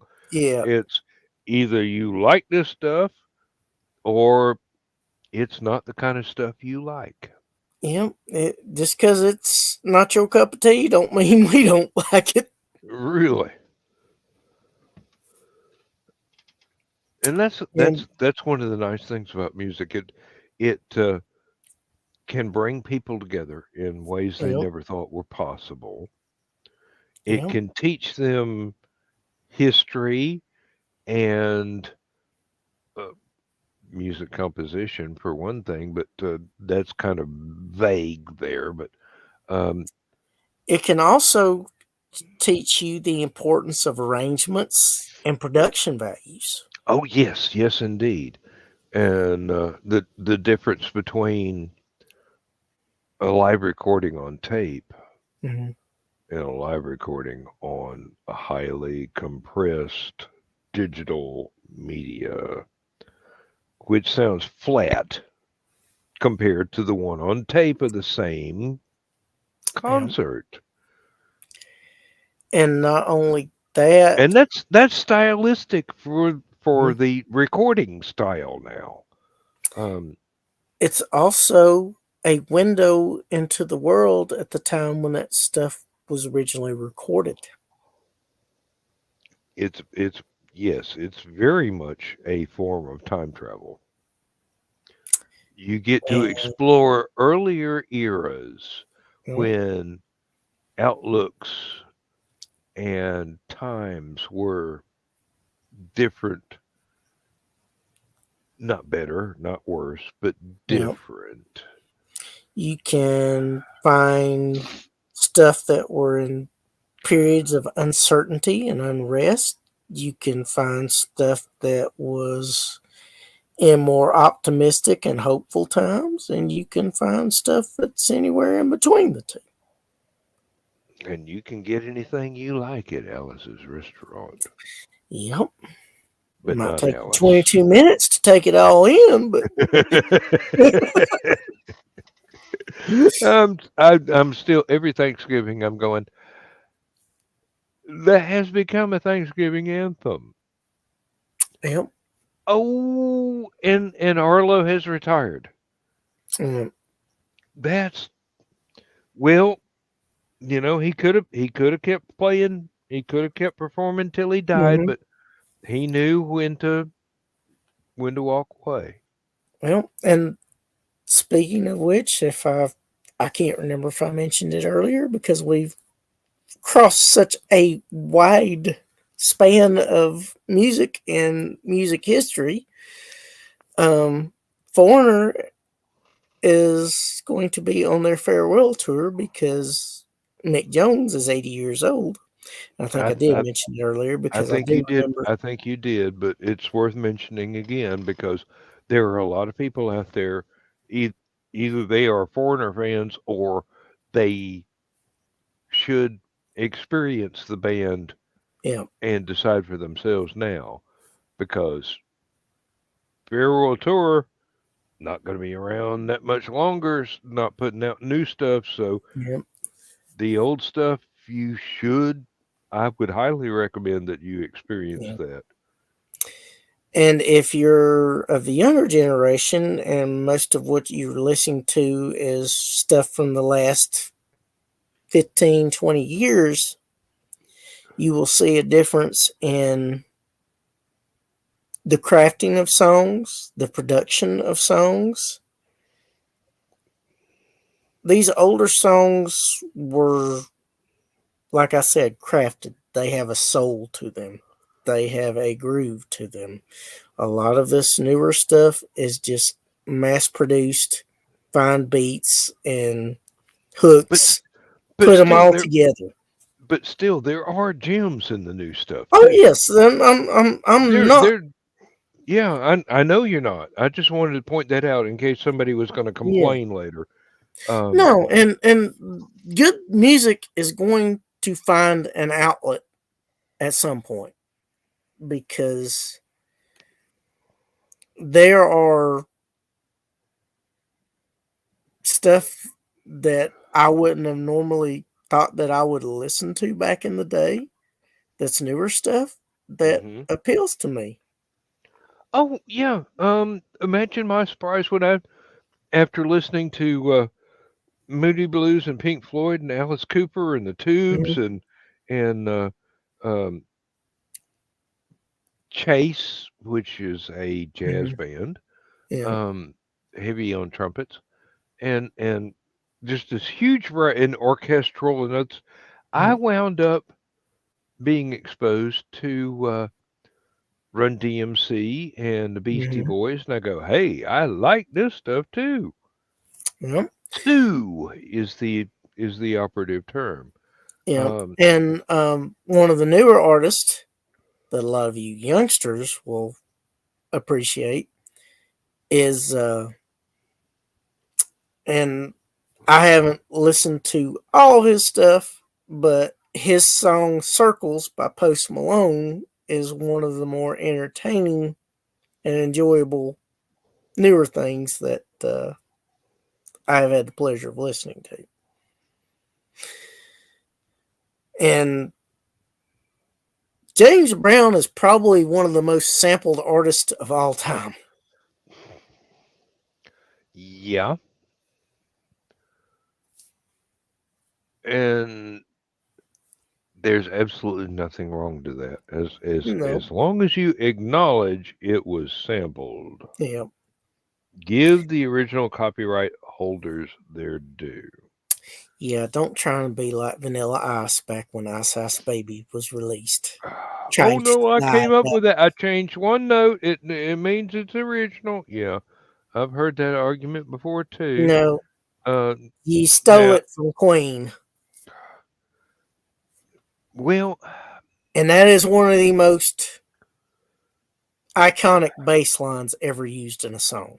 this is true. This is true. And some of the people that like listening to hip hop and stuff with a lot of bass, one of the heaviest bass lines you will ever hear is at the beginning of Pink Floyd's Another Brick in the Wall Part 2.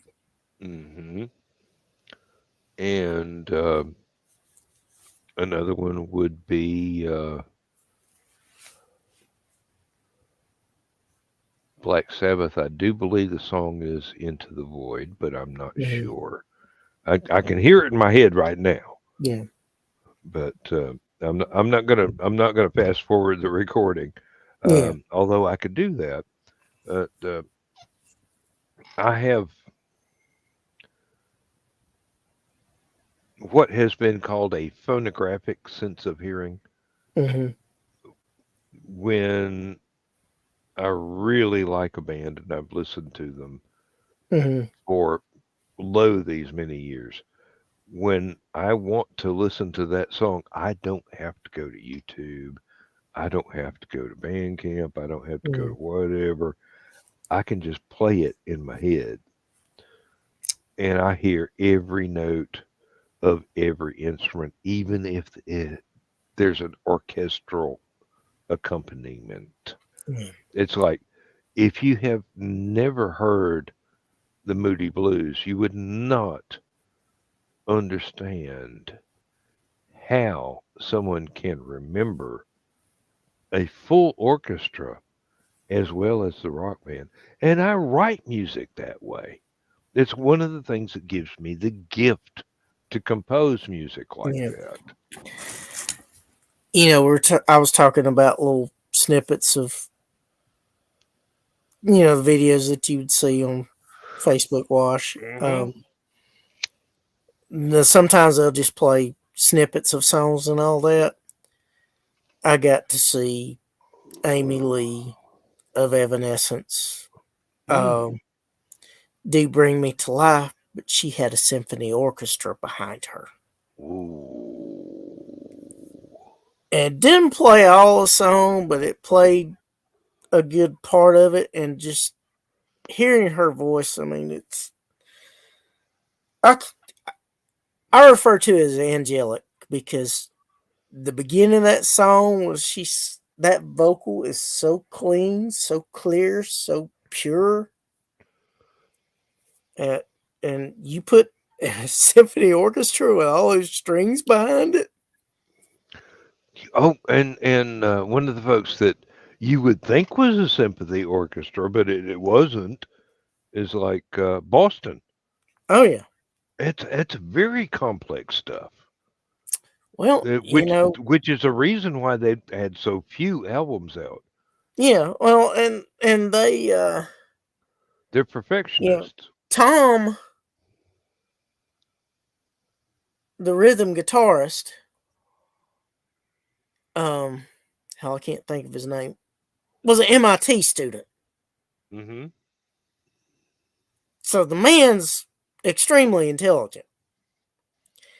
And they were adamant when Third Stage came out, because there was a number of years between their previous album and that coming out. They were determined to learn to play the guitar so they didn't use synthesizers. Yes. That takes a lot of effort. Of course, I'm sure that was some of the strain between him and Brad Delp and Barry Goodrow, Mm-hmm. because Tom and Barry especially didn't get along that well. In fact, Barry Goodrow and Brad Delp had a side project called RTZ Return to Zero, which they had some good songs on that album. And it's a shame that Brad took his life way too early. Yeah. He's That's another one of those amazing vocalists. yeah. We really deserve to have many more years of that. Yeah. We really did. But people have their own demons. Yeah, and we had some really good stuff that he left us with before he was Before he took decided to himself leave away. us. Yeah, before he decided to leave us.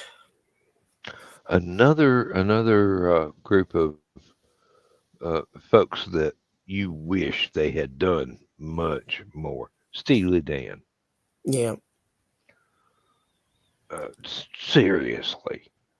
Well, when you have ultra creative types like that, the fight for control of the direction of the band and all that sometimes And gets to be. everybody is a perfectionist. Yes. Uh, it's going to be some astounding stuff, but it's not going to be as much stuff. But then again, who are we to say? Yeah. Uh, we want another album. We don't care if it's your absolute best. We just Yeah. want more. But that's not the right way to look at it. And some of the problems that they have is their album is so successful, the record company's wanting them to be even more successful for the next one. Or yeah, It's do too the much. same thing again. No, we don't want to do the same thing again. We want to do something new. It is so difficult for bands to get past that point because you Mhm. have, well, take the Eagles, for example, Hotel California. I mean, and Yeah, how the hell do you follow that up? You know, Well, obviously, it's by everybody in the band releasing solo albums in their own direction and then going, oh, we'll never get back together again until we do.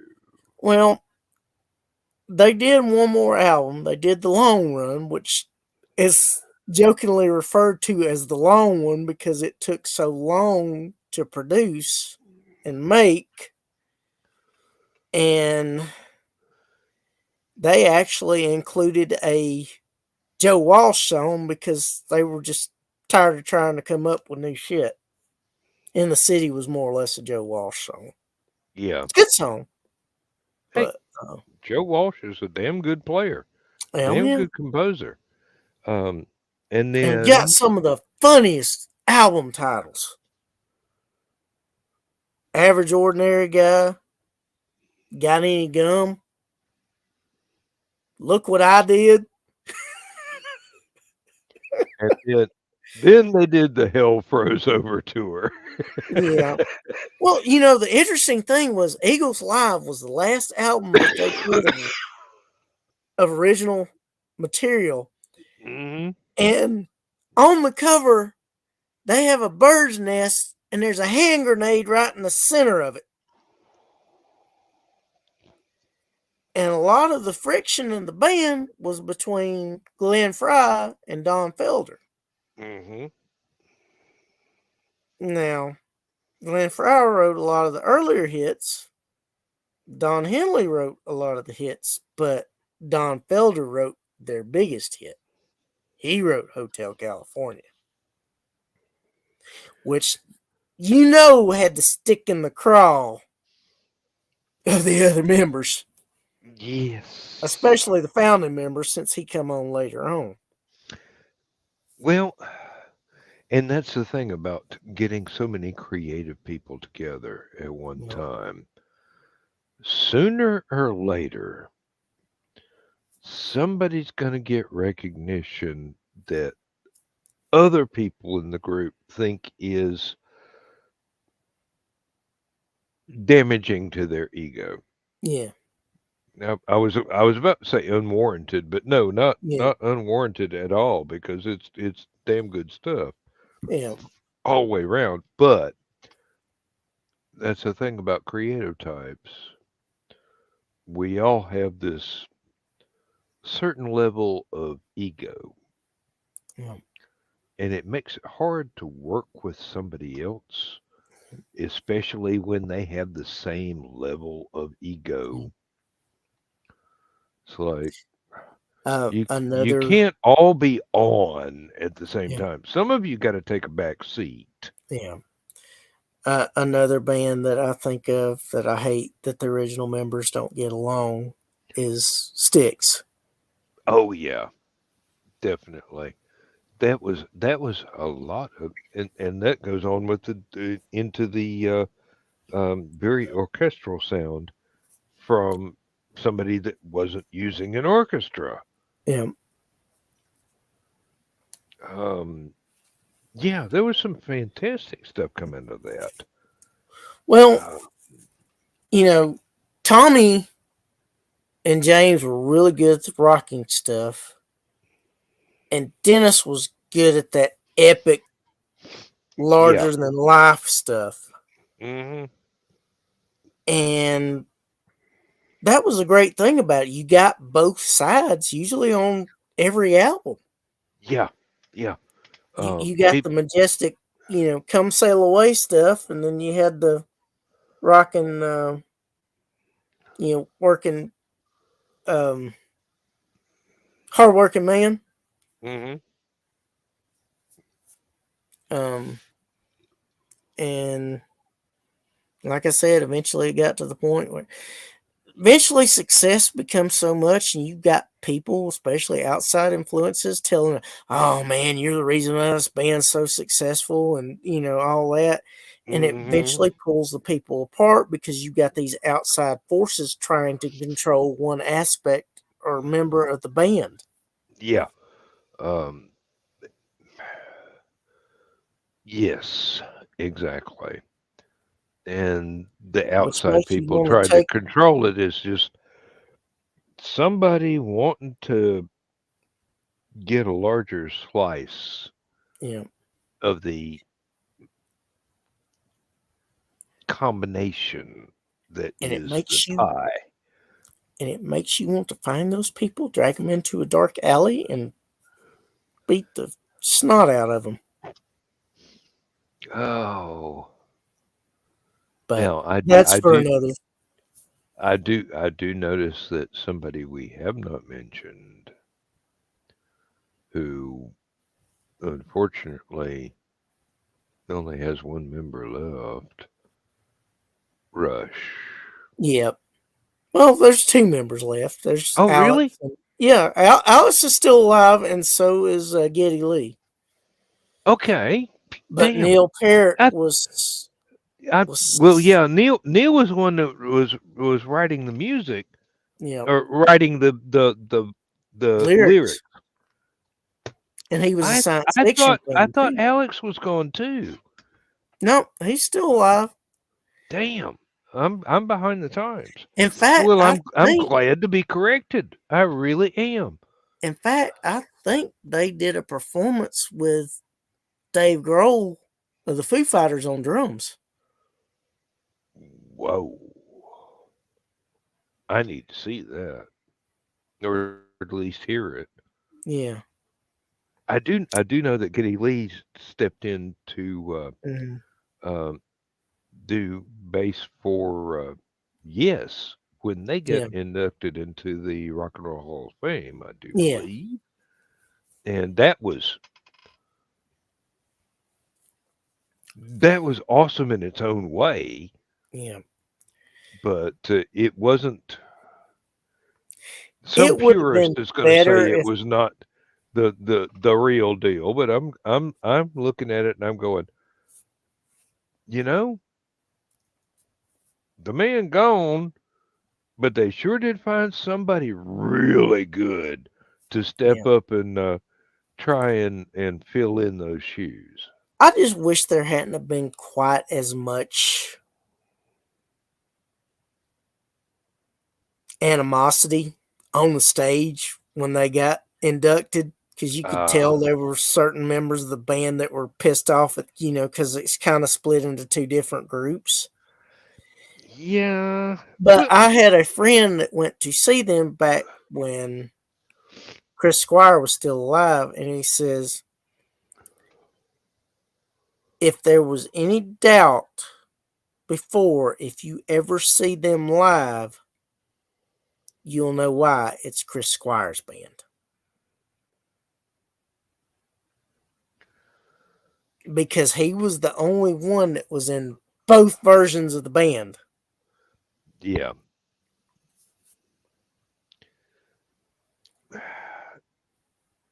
It's astounding how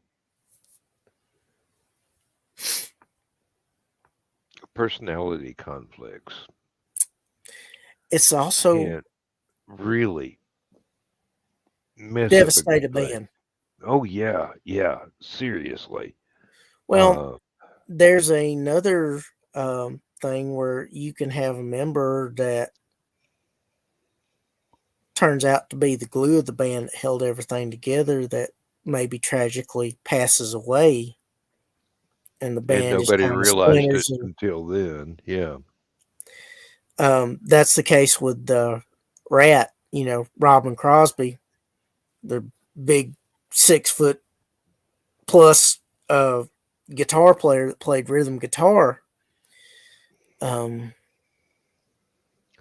he had as much of the bands and people did back in the day, had a problem with drug usage, because Mm, when you yeah, live life that's a like that, it can.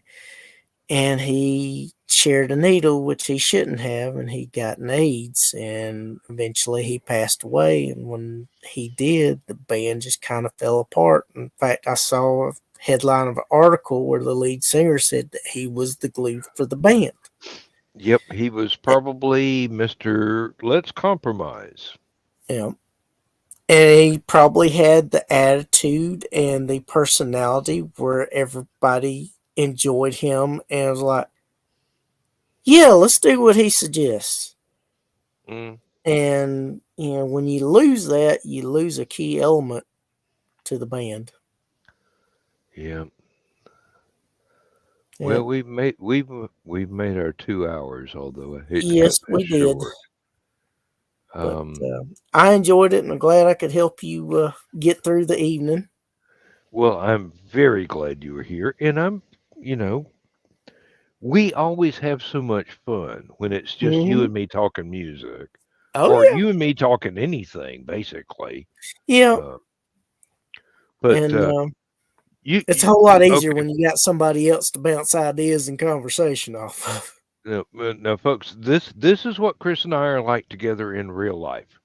We will talk about this, that, and the other thing endlessly and explore all kinds of different aspects of stuff that neither one of us may have considered before individually. But you get us with this synergy going on. Yes, I'm a Larry Fast fan. Um, and it's greater than the sum of its parts, basically. We enhance what each other has to offer. Yeah, it's a whole lot better than parts as parts, but yeah, Mhm. thank you. You're more eloquent than I can be sometimes. Yeah, sometimes that I do have my moments where I butcher the English language. You've read my work. You know I can do that. Anybody can do that. We're from the South. We're experts at it. Hey, But we we don't can have to. also We sometimes don't have to surprise make sense. We just have to be understood to able a to degree. communicate on par. Um, oh Lord. But we can Um, also make profound statements that like, damn, did I actually come up with that? hey, you can inspire me to come out with observations that I would not have thought of before our conversation started, and hopefully it's reciprocated. Oh yeah, I mean there's stuff that you'll mention that'll spark an idea in my head, and I'll bring it into the conversation at some point, and we go on from there. Hey, We're going on from there is what we do. Uh, we're tangent personified when we talk music, because you never know which direction it's going to go in, but it's going to be a fun ride. and it's going to be live and in color, and sometimes off color. Yeah, So there. Who cares? I But hope you get feeling better, Dan.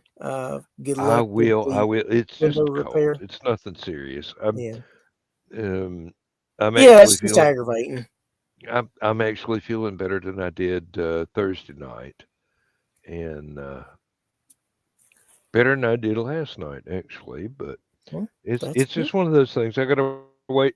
I gotta wait till the aspirin and whatnot decides that this little cold virus has had enough and wants to head for higher ground. Yep, Yes, I snuck in a Stevie Wonder reference, so this is yep. what we do. Well, um, you mentioned higher ground. There's a Journey song off their 2001 album called "Higher Place." Oh, Yep, I think you might like that one. I That was probably the first would. album, full album with Steve Augeri on lead vocals, and I think he did a pretty good job with that one. He sounds more like Steve on that song than probably any song he's ever done. Yeah, but Steve's voice is a hard act to follow. Well, yeah, but the thing is, he did a respectable job, and there's not many people that could even do that much. And he and as some critics have pointed out, he kept the band together at a time when they needed somebody to help keep the band together. This is true of a lot of bands when some of the original members move on to other projects or um, have a join the falling out. choir invisible. Yeah. Uh, Still, Well, it's like Kelly Hansen coming in for Foreigner. yeah, I mean, Lou Graham had his health problems. He had the brain tumor and all the other stuff going on. You know, Mick wanted to tour. Lou was unable to tour. So here they find Kelly out of the band Hurricane. And, you know, he more or less given up on a career in music. He's like, when he went to the audition, he's like, I'm going to give this one last try. If it doesn't work out, then I'll go home and find something else to do. And it's turned into a 15, 20-year gig for him. hey, when things click, it works. And he sounds pretty close to Lou's stuff. It's not exact. If you are a big fan of a band, you can tell differences in if they change lead vocalist. Now, they Except for usually get somebody AC/DC. that can sound similar, close even sometimes. And then you have some that unexpectedly sound so much like him, you can't believe it. If you think Arnel Pineda sounds a lot like Steve, you should hear their drummer, Dean Castronovo, sing. I swear I closed my eyes and I could hardly tell difference. And believe me, I've listened to enough Journey, I can tell differences. Yeah. And There. not only does he sing, he plays the drums. Do you know how damn difficult that is to do? Yes, I do. And now taking this into consideration, he's playing drums, he's singing, and he's sounding like Steve Perry.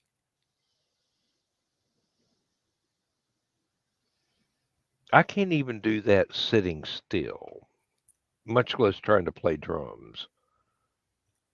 Oh, it is unreal. I'll send you a link to something so you can listen to it. Please do. Please do. All right. Well, we'll call it a night on that. Thank you again, Dan. I enjoyed being a part of your show. Thank you. It's always a pleasure. Actually, I'm glad it was just you and me because between the two of us, nobody else would have got a word in anyway.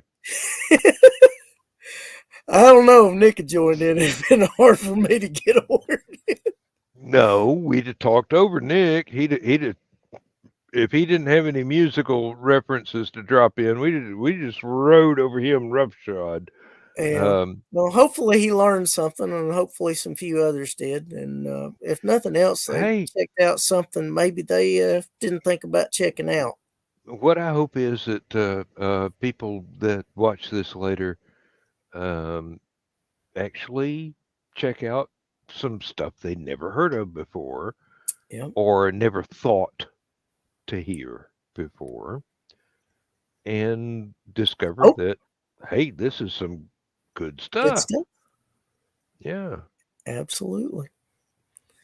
Well, you have a good night. Get you some sleep. I'll try and do the same. Yep. And tell Miss Lindsay I said hello. I will when she wakes up, or the next time she lets the I dog didn't in mean here. right now. You knew what I meant. Oh yeah. Everything in its own time. Yep. But yeah, we will see you the next time. At least Thursday, if possible, if not sooner. Yep. Take care, and I will see you next time, whenever that happens to be. All right. Well, love you, and take care of yourself. You do the same. Bye. Bye-bye.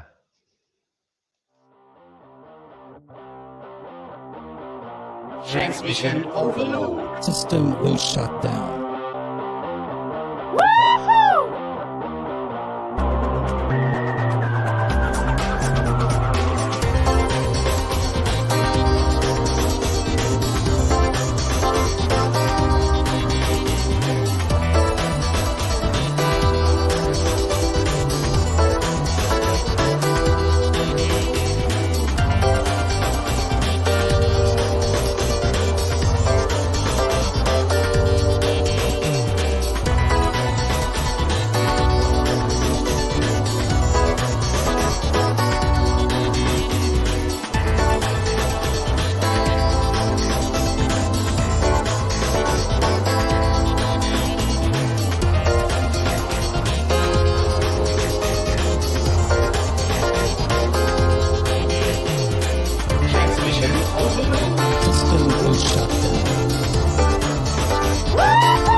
will shut down. System will shut down. System will shut down. Never pick fights with the good guys. Y'all have a good night. See you next time.